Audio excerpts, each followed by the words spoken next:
नमस्कार, आप देख रहे हैं न्यूज चक्र। मैं अभिसार शर्मा। तो किसानों और मोदी सरकार के बीच छठे राउंड की जो बातचीत है उसमें मामला आगे नहीं बढ़ पाया है। मैं ये तो नहीं कहूंगा कि बातचीत फेल हो गई है, मगर मामला एक बार फिर अटक गया है।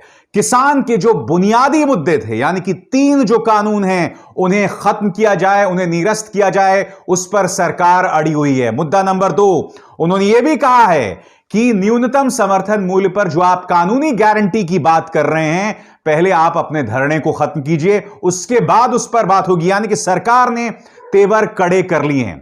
दिलचस्प बात यहां पर यह है कि बॉडी लैंग्वेज में दोनों पक्षों में कुछ नरमी जरूर दिखाई दे रही है। जी हां, बॉडी लैंग्वेज में नरमी जरूर दिखाई दे रही है, क्योंकि किसान के लंगर में दोनों मंत्री पीयूष गोयल और नरेंद्र तोमर भी शामिल हुए, और दूसरी तरफ किसान ने जो है वो सरकार की चाय जरूर पी, मगर आखिरी लम्हों में काफी वहां पर गर्मा गर्मी हुई। सरकार ने स्पष्ट कर दिया कि अगर आप चाहते हो कि न्यूनतम समर्थन मूल्य पर आपको हम कोई कानूनी गारंटी दें, तो सबसे पहले अपने धरने को बंद करें। यानी कि सरकार ने अपने रुख में बहुत सख्ती की है। इस कार्यक्रम में मैं आपको आगे जाके बताऊंगा कि सरकार के इस प्रोपेगेंडा के सामने और किसान जो है वो किस तरह की मुश्किलात का सामना कर रहा है। दोस्तों, किसान अपनी तरफ से पूरी तरह से स्पष्ट है। किसान की क्या मांगे हैं वो मैं आपको बताऊंगा, मगर आज उसने सरकार के सामने यह मिसाल रखी जो मैं इस वक्त आपके स्क्रीन पे रख रहा हूं। मध्य प्रदेश के हरदा में कंपनी ने करीब 2 दर्जन किसानों के साथ फसल का समझौता किया, व्यापारी बिना भुगतान किए फरार। इससे पता चलता है दोस्तों कि ये जो सो कॉल्ड नए फार्म बिल्स हैं, इनको लेकर खुद सरकार की क्या तैयारी है। आज किसान जब रूबरू हुआ मोदी सरकार से तो उसने यही मुद्दा उठाया, और यही नहीं, उसने कहा कि आप अपने इन 2 मुख्यमंत्रियों पर गौर कीजिए, शिवराज सिंह चौहान और मनोहर लाल खट्टर। शिवराज सिंह चौहान ने क्या कहा था कि अगर कोई बाहर के राज्य का किसान आकर मेरे राज्य में यानी कि मध्य प्रदेश में अपनी फसल या अपना उत्पाद बेचेगा तो मैं उसे जेल में डाल दूंगा। और मनोहर लाल खट्टर ने क्या किया था, जब राजस्थान का किसान अपना बाजरा बेचने हरियाणा में आ रहा था तो उसको लेकर उन्होंने सख्ती अपनाई थी और उसको लेकर उन्होंने मना कर दिया था। तो कहा गया एक देश एक मंडी। तो किसान अपनी पूरी तैयारी के साथ आया था और आज भी उसने सरकार का दिया हुआ खाना नहीं खाया। उल्टा आप देखेंगे दोस्तों किस तरह से सरकार के 2 मंत्री यानी कि पीयूष गोयल और नरेंद्र तोमर दोनों किसान के साथ खड़े हुए और उनके साथ उन्हें खाना खाने पर मजबूर होना पड़ा। और दोस्तों, जैसा कि अक्सर होता है, ऐसे मौके पर गोदी मीडिया अपना प्रोपेगेंडा शुरू कर देता है। क्योंकि देखिए, पीयूष गोयल कौन है? पीयूष गोयल वो शख्स हैं जिन्होंने किसान आंदोलन के साथ अर्बन नक्सल जोड़ दिया था। अब ये जो आप तस्वीर देख रहे हैं जिसमें एक आदमी जो है पीयूष गोयल के साथ सेल्फी खिंचवा रहा है, 2 पत्रकारों ने, एक एनडीटीवी के पत्रकार और एक एबीपी न्यूज के पत्रकार, दोनों ने झूठी खबर चलाई कि देखिए किसान किस तरह से मंत्री के साथ सेल्फी खिंचवा रहा है। जबकि हकीकत यह थी दोस्तों कि यह जो शख्स जिसके साथ जो सेल्फी खिंचवा रहा था पीयूष गोयल के साथ, वो कोई और नहीं बल्कि महज लंगर बांटने किसानों के लिए वहां पहुंचा था। उसके अलावा यह शख्स कुछ और नहीं था। और यह बात खुद किसान मोर्चा ने जो है रखी पत्रकारों के सामने, उन 2 पत्रकारों के सामने जिन्होंने यह झूठ जो है सामने रखा। दोस्तों, केंद्र सरकार ने आज की बातचीत में स्पष्ट कर दिया कि देखिए 3 कानून तो हम नहीं हटाने वाले। हां, हम एक समिति जरूर बना सकते हैं। यानी कि एक किस्म का माइंड गेम्स खेल रही है सरकार। पहले लगातार सोम प्रकाश ने क्या कहा था, एक और 3 मंत्री थे, सोम प्रकाश, पीयूष गोयल और नरेंद्र तोमर। सोम प्रकाश ने कहा था कि आज बड़ी खबर आ सकती है, ठीक है। उसके बाद उन्होंने किसान के साथ खाना खाया, किसान का लंगर खाया। तो इस तरह से ऐसा लग रहा था कि कोई बहुत बड़ी खबर आने वाली है, खुशखबरी आने वाली है, मगर आखिरकार धराशायी हो गया मामला। मगर मैं उम्मीद करता हूं कि जो मिसाल किसान ने सरकार के सामने रखी है, मध्य प्रदेश की मिसाल जो मैंने आपको अभी अभी बतलाई, उससे केंद्र सरकार जरूर सीखेगी। इस बीच केंद्र सरकार तो सिर्फ, आप जानते हैं, बीजेपी तो सिर्फ वोट की भाषा समझती है। आज हरियाणा के स्थानीय निकाय के चुनाव हुए और भारतीय जनता पार्टी को अधिकतर सीटों में शहरी चुनाव था, हार का सामना करना पड़ा है। सवाल यह किया जा रहा है कि क्या यह किसान आंदोलन का परिणाम है? क्यों? क्योंकि आप जानते हैं कि हरियाणा और पंजाब से बड़ी तादाद में किसान इस आंदोलन में शामिल है। तो यह भी कयास लगाए जा रहे हैं कि क्या बीजेपी झुकेगी कम से कम इन चुनावों के नतीजे आने के बाद। दोस्तों, अब मैं आपको यह बतलाना चाहूंगा इस बातचीत की दौर फेल होने के बाद कि दरअसल जो देश का किसान है वो किस तरह की मुश्किलात का सामना कर रहा है इस सरकार से बातचीत के दौरान। यह मेरी बहुत ही अहम प्रस्तुति है जो मैंने आपसे कुछ देर पहले रिकॉर्ड की थी, क्योंकि इस वक्त रात हो चुकी है। यह जो ब्रेकिंग न्यूज इस वक्त मैं आपके सामने पेश कर रहा हूं कि किसान और सरकार के बीच बातचीत का यह दौर भी फेल हो गया है। और अब मैं आपको बतलाना चाहूंगा कि इस बातचीत से पहले, इस 6 दौर की बातचीत से पहले किसान किन मुश्किलात, किन प्रोपेगेंडा का सामना करता रहा था। मगर उससे पहले किसान ने केंद्र सरकार को कुछ सबक जरूर सिखा दिए हैं, और वो सबक क्या है मैं आपको बतलाने वाला हूं।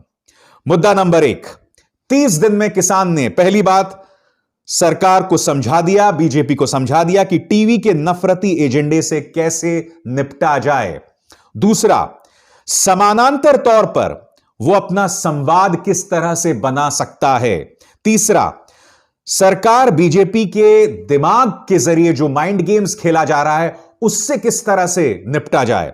और चौथा, किसी आंदोलन को करने के लिए किस तरह का जिगर चाहिए। और यही नहीं दोस्तों, गोदी मीडिया या पालतू मीडिया किस तरह से एक्सपोज हुई है इस किसान आंदोलन ने उसे प्रमाणित किया है, बार बार प्रमाणित किया। और अब मैं आपको बतलाना चाहूंगा कि किस तरह से हमारे किसान ने बातचीत के इन 6 दौर से पहले मुश्किलात का सामना किया है। सुनिए। सरकार के साथ किसान की बातचीत एक अलग मुद्दा है, मगर क्या आपको अंदाजा है कि देश के किसान को किन मुश्किलात का सामना करना पड़ रहा है? उसे एक ऐसे तंत्र का सामना करना पड़ रहा है जिसने उसके खिलाफ बदनामी के न जाने कितने गीत गाए, एक भ्रामक प्रचार चलाया उसके खिलाफ, एक झूठा प्रचार चलाया उसके खिलाफ, एक ऐसी सरकार जो उससे झूठ बोलती रही। आप जानते हैं कल एनडीटीवी ने एक रिपोर्ट का प्रसारण किया, और वो रिपोर्ट क्या कहती है इस पर गौर कीजिएगा। एनडीटीवी के एक पत्रकार ने एक आरटीआई लगाया, यानी कि सूचना के अधिकार के अंतर्गत उन्होंने कृषि मंत्रालय से एक सवाल पूछा। और सवाल क्या था? सवाल उनसे ये पूछा गया कि सरकार ये दावा करती रही कि उसने ये 3 बिल लाने से पहले किसानों से बातचीत की, और उसने बहुत सीधे 3-4 सवाल किए कि भाई आपने किससे बातचीत की, इस बातचीत में कौन कौन शामिल है, किस तरह की बातचीत हुई। आप जानते हैं क्योंकि आरटीआई के अंतर्गत आप झूठा जवाब नहीं दे सकते, कम से कम अब तक तो नहीं दे सकते, मगर इस सरकार के अंतर्गत कुछ भी हो सकता है। तो एनडीटीवी के इस सवाल के जवाब में क्या आप जानते हैं क्या जवाब मिला? जवाब यह मिला कि सरकार ने अब तक एक भी किसान से बात नहीं की है, यानी कि किसी भी किसान संस्था से उसने बातचीत नहीं की। और इस सरकार ने मीडिया के जरिए क्या प्रचार किया था? मीडिया के जरिए यह प्रचार किया था कि देखिए हम तो किसानों से बातचीत करके ही हम ये 3 कानून लेकर आए। किसान यही तो आपसे कह रहा है कि आप ये 3 कानून क्यों लाए जबकि आपने उससे बातचीत तक नहीं की। मैंने आपको बताया कि ये किसान उस सरकार का सामना कर रहा है जो साम दाम दंड भेद से उसे हराना चाहता है, उसके हौसले पस्त करना चाहता है। वो अपनी मीडिया का इस्तेमाल कर रहा है उसे बदनाम करने के लिए। बात यहां नहीं रुकती है। आपको याद होगा किसान को क्या कहा था सरकार ने इस बातचीत के दौर से पहले कि आप तारीख बताइए, वक्त बताइए, आप मुद्दे बताइए, हम उसी मुद्दे पर आपसे बात करेंगे। अब पहले किसान ने क्या कहा था कि हम 29 तारीख को 11 बजे बात करेंगे। किसान ने क्या कहा था कि हम आपसे 29 तारीख को 11 बजे बातचीत करना चाहते हैं, मगर सरकार ने कहा नहीं, हम आपसे 30 तारीख को बात करेंगे। क्यों? क्योंकि 30 तारीख को किसानों की ट्रैक्टर रैली थी। यानी कि सरकार हर छोटी सी छोटी चीज में सियासत करना चाहती है। किसान का सामना ऐसी सरकार से हो रहा है। और नरेंद्र तोमर ने बातचीत से पहले क्या कहा था आपकी स्क्रीन पर?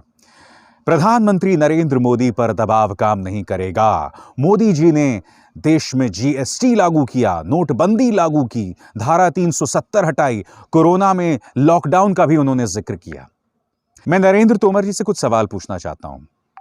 नरेंद्र जी, मैं आपसे सवाल पूछना चाहता हूं कि प्रधानमंत्री पर दबाव क्यों नहीं काम करेगा? प्रधानमंत्री तो खुद को प्रधान सेवक बताते हैं ना, सेवक।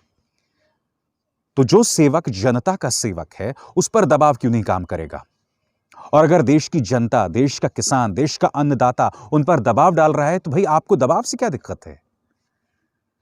आप राजा महाराजा नहीं हैं, आप लोकतांत्रिक तौर पर चुनकर आए एक राजनेता हैं। तो आपको दबाव से क्या आपत्ति है? और सबसे दिलचस्प बात यह है कि उन्होंने जो मिसालें दी, मसलन जीएसटी। आज की तारीख में हर व्यापारी जिस तरह से ये जीएसटी लागू हुआ है, उसको लेकर त्राहिमाम कर रहा है, रो रहा है। नोटबंदी, इस वक्त जब मैं आपसे बात कर रहा हूं, उस नोटबंदी को लेकर कोई जवाबदेही नहीं है। अब ये सरकार उस नोटबंदी की बात भी नहीं करती। मुझे ताज्जुब हो रहा है कि नरेंद्र तोमर साहब ने इसका जिक्र क्यों किया। पूरे के पूरे धंधे बर्बाद हो गए। आप जिक्र करते हैं धारा 370 हटाए जाने को लेकर।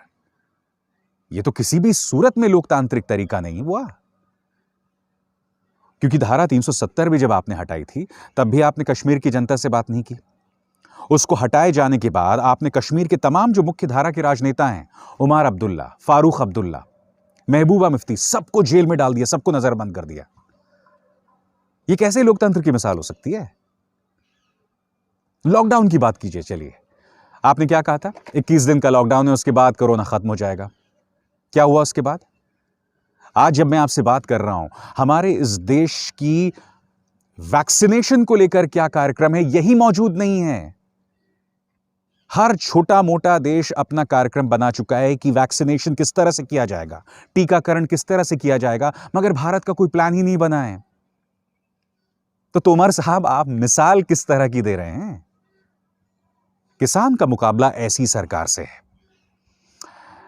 किसान नेता जगजीत दलेवाल आपके स्क्रीन पर हैं। उन्होंने एक बयान दिया है दोस्तों, और इस पर गौर कीजिएगा। मैं जो आपसे बार बार कह रहा हूं ना कि किसान का मुकाबला किन ताकतों के साथ है।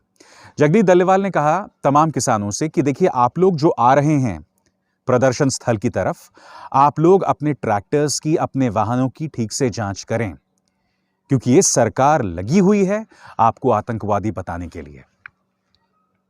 जी हां, भीड़ में सिख दिख गए तो भारतीय जनता पार्टी की बस इतनी समझ है कि उन्हें खालिस्तानी बता दो। इससे ज्यादा ये लोग नहीं सोच सकते। आप जिनसे बातचीत कर रहे हैं, उनको इस बात का डर लगा हुआ है कि आप उन्हें आतंकवादी करार देना चाहते हैं।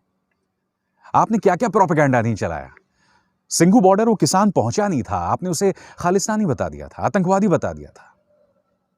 जो संस्थाएं किसान की मदद कर रही हैं, उन्हें आप आतंकवादी बता रहे हैं, जबकि वो ऐसी संस्थाएं हैं, सिखों से जुड़ी ऐसी संस्थाएं हैं जिन्होंने बाढ़ में, भूकंप में, बड़ी बड़ी आपदाओं में लोगों की मदद की है। आप उनको आतंकवादी बता रहे हैं। किसान का मुकाबला ऐसी सरकार, ऐसी सोच से है। और यही नहीं, दूरदर्शन का दोस्तों ये आप ट्वीट देखिए, इसमें किसी शख्स को किसान बताया गया है, और वो शख्स जो है इसमें बता रहा है कि भाई किसान बिल के क्या फायदे हैं। आपको ज्यादा नहीं करना पड़ेगा। इस शख्स का नाम है प्रीत कंवल सिंह सैनी, और ये खरड़ का रहने वाला है। मैंने थोड़ा ढूंढा इसे, और ट्विटर में ये पता चला कि ये शख्स जो कि प्रीत कंवल सिंह सैनी है, वो मोहाली में बीजेपी का नेता है। किसान का मुकाबला ऐसे झूठ के साथ है। और फिर आप कहते हैं साहब बातचीत करो। किसान जब बातचीत के लिए आपको एक तारीख बताता है, आप उस दिन भी उससे बातचीत नहीं करते हैं, आप अपनी मनमानी करते हैं। किसान का मुकाबला इन चीजों से है। और यही नहीं, राजनाथ सिंह ने कल इंटरव्यू दिया। देखिए, राजनाथ सिंह उन गिने चुने नेताओं में से हैं बीजेपी में जो मुझे सभ्य अंदाज में बात करते हुए दिखाई देते हैं, जिनसे आप संवाद कर सकते हैं। काश सरकार की तरफ से बातचीत का चेहरा ये शख्स होते।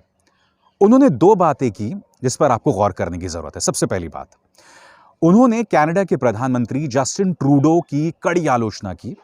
आप जानते हैं कि जस्टिन ट्रूडो ने जो किसान आंदोलन चल रहा था, उस पर कहा था कि भाई इन किसानों को लोकतांत्रिक ढंग से प्रदर्शन करने का अधिकार है, इसमें कुछ गलत नहीं है। मगर हम भी जानते हैं क्योंकि किसानों में बहुत से सिख चेहरे हैं, और आप जानते हैं कनाडा में सिखों की एक बहुत बड़ी आबादी है, तो